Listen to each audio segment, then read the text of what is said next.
Brazilian Hugo সুয়াজা আবারও মাঠে নেমে উড়াদুরা সেভ। হ্যাঁ দর্শক, ব্রাজিলিয়ান গোলরক্ষক যেন দুর্দান্ত ফর্মে ভাসছে। করিন্থিয়াসের হয়ে মাঠে নেমে রেগুলারই পারফরমেন্স করে যাচ্ছে ব্রাজিলিয়ান এই গোলরক্ষক। ঠিক একই রকম ভাবে আজ ভোরে মাঠে নেমে হুগো সুয়াজা একাই দিলেন 6টি সেভ, যেখানে 6টি সেভে তার রেটিং দাঁড়ায় 7.7।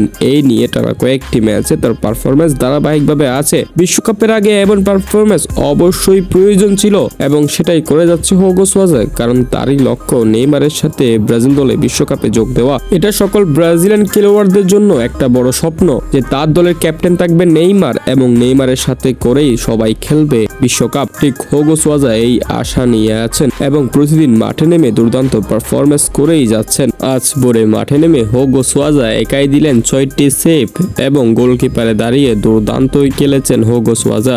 দর্শক, ব্রাজিলের 3 গোলকিপারের মধ্যে একজন থাকবেন হুগো সুয়াজা, এটা অনেকটা নিশ্চিত। তবে পেনাল্টি সেভের দক্ষতা যদি তুলনা করি তাহলে এলিসন বেকার থেকেও হুগো সুয়াজা এগিয়ে আছে। হ্যাঁ দর্শক, পেনাল্টি সেভ দেওয়ার দক্ষতা অনেক ভালো এই গোলকিপারের। তাই কার্লো আনচেলত্তি এই বিশেষ গুণাবলীগুলো বিবেচনা করেই হুগো সুয়াজাকে বিশ্বকাপের স্কোয়াডে নিয়ে যাবেন। তবে ব্রাজিল দলের শুরুর একাদশে হয়তো চান্স পাওয়াটা অনেক বেশি মুশকিল, কারণ ব্রাজিল দলে আছে এলিসন বেকার। কিন্তু কার্লো আনচেলত্তি চাইলেও হুগো সুয়াজাকে ট্রাই করতে পারেন যদি হুগো সুয়াজা এমন ধারাবাহিকতা বজায় রেখে নিয়মিত পারফরমেন্স চালিয়ে যেতে পারে ক্লাবের ম্যাচে।